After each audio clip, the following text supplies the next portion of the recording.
From our first day to our forever. I never believed in fate until the day I met Ethan Carter. I was 12. Nervous. New to Willow Creek Middle School.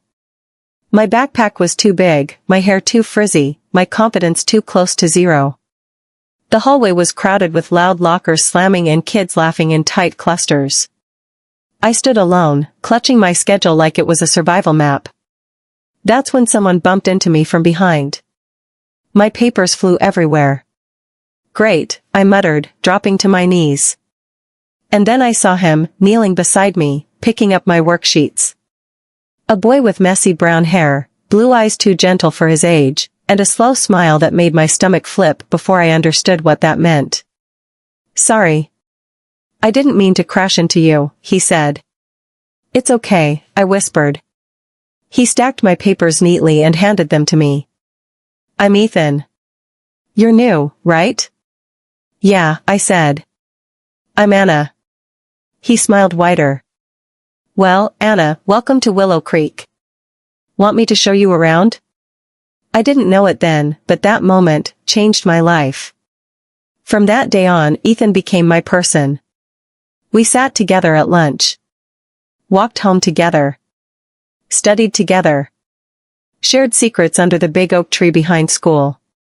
He was sunshine, warm, easy, natural. And I was the girl who didn't know she needed someone until someone showed up. One afternoon, while we did homework on the grass, he looked at me and said, You know, you're really smart. I laughed. Not really. No, he insisted. You are. Smarter than everyone I know. I looked at him, cheeks warm. Why did compliments feel so different from him? Sometimes I caught him staring at me. Sometimes he caught me staring too. But we were kids. We didn't know yet. On graduation day, something shifted. Ethan showed up in a navy shirt that made him look older. Taller. Handsome. In a way that felt dangerous to acknowledge. You look nice, I told him, trying not to blush. He scratched the back of his neck, something he always did when he got shy. You look beautiful. Beautiful. No one had ever called me that. We stood on the football field as families took pictures. The wind brushed my hair across my face, and he stepped closer, too close, and tucked the strand behind my ear. My breath caught. Neither of us moved. Neither of us spoke. It was the first moment I realized I wanted him. Not just as a friend, but something more. But we were going to high school. Everything was about to change. Freshman year was cruel. Ethan joined the basketball team. Girls suddenly loved him. Upperclassmen joked around with him like he'd always been one of them. He became popular. And I stayed me. Still studying. Still quiet. Still not used to being seen. He was around me less, practices, games, new friends, but he always tried. Whenever he saw me in the hallway, he'd smile that same old smile and say, Hey, Anna, like nothing had changed. But it felt like everything had. One day after school, I skipped waiting for him and walked home alone. I didn't expect him to run after me. Anna. Wait. I stopped, stubbornly refusing to look at him. You left without me, he said, breathless. You were busy. The words came out colder than I meant. He stepped in front of me, blocking the sidewalk. Hey. I'm still here. I'm still your Ethan. I looked into his eyes and saw it, the guilt, the confusion, the care. I know, I whispered. And he pulled me into a hug. Warm. Familiar. Safe. A hug that lasted too long. A hug that meant too much. A hug I replayed for months. Sophomore year, everything intensified. Our study sessions became longer. Our jokes became flirtier.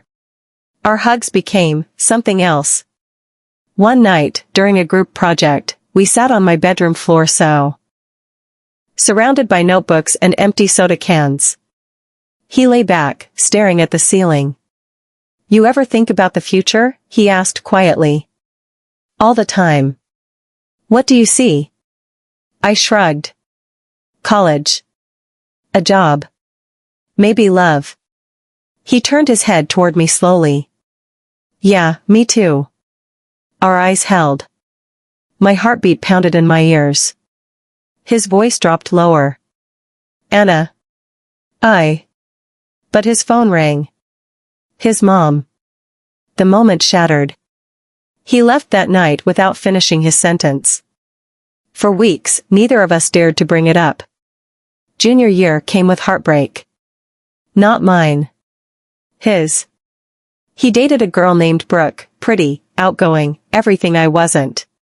They lasted 4 months. When they broke up, Ethan showed up at my house, eyes red, voice rough. She said. I was too distracted. That I cared more about school and basketball, and, he swallowed. And someone else. Someone else? I asked quietly. He looked at me. Too long. Too intensely. I don't want to talk about it, he whispered. I nodded and sat beside him on the porch steps.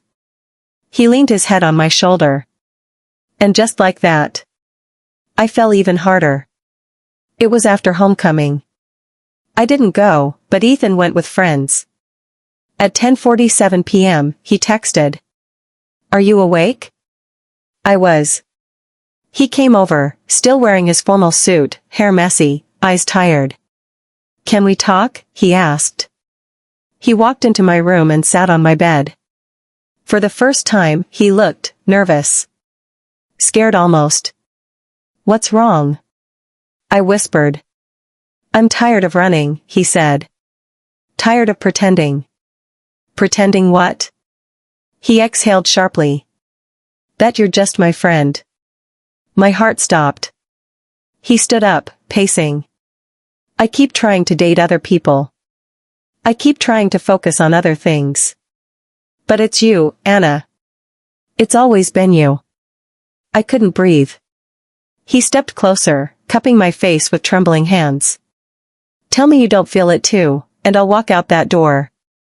I didn't tell him to leave. Instead, I closed the distance. Our first kiss was soft at first. Then slow. Then deep enough to threaten everything we thought we knew. His hand slid around my waist. My fingers tangled in his hair. Every second felt like a promise we were too young to make but too in love to stop. When we finally pulled apart, he rested his forehead against mine. I'm yours, he whispered. Being with Ethan was like breathing for the first time. Study dates turned into hand-holding. Walks home turned into slow kisses on the sidewalk. Late-night talks turned into falling asleep on his chest. Everyone knew. Everyone smiled. Everyone said, finally. We applied to colleges together, choosing universities an hour apart. We'll make it work, he promised one night while eating pizza on my bedroom floor. I believed him. Of course I did. Ethan had never broken a promise. We lasted the whole first semester. Calls every night. Visits every weekend. I wrote his name in my notebook like I was 13 again. But college was loud. New people. New schedules. New stress. And slowly, cracks formed. He missed a call. Then two. Then a weekend. I'm trying, he kept saying. I know, I kept replying. But something had shifted. I felt it. He felt it. We just didn't say it. Until the night everything snapped. He showed up at my dorm unannounced, running straight into my arms, kissing me like he needed air. I'm sorry, he whispered. I feel like I'm failing you. You're not. I am. I can feel the distance growing. I touched his cheek gently. Then let's close it. He pulled me close again, lips soft and desperate, hands gripping me like he was afraid I'd disappear. That night, we didn't talk about homework. We didn't talk about stress. We didn't talk about fear. We just held each other. Like we used to. Like we needed to. And somehow, it helped. Spring break. We were together for a whole week. One night, we sat on the hood of his car under the stars, wrapped in a blanket. "Can I ask you something?" he said. "Anything." "Do you ever wonder if we met too young?" I froze. "Do you?" He swallowed. "I mean, sometimes I think you deserve more. Someone older. Someone who knows who they are." I grabbed his hand. "Hard. Ethan. Look at me." He did. "You are my more." His eyes softened. Then filled with tears. "I'm still figuring myself out," he whispered. "I'm still becoming who I want to be. And I want to be with you while you grow," I said. "You're not scared?" "I'm terrified. But I'm more scared of losing you." He kissed me. Long. Deep. Full of every fear and love and dream we'd buried inside. By junior year of college, we found a rhythm. We visited often. We studied together on video calls. We laughed. We loved. We learned. He still had bad days. So did I. But we leaned on each other instead of running. One night, as we lay on the roof of his apartment building, he said quietly, "I think we met exactly when we were supposed to." I smiled.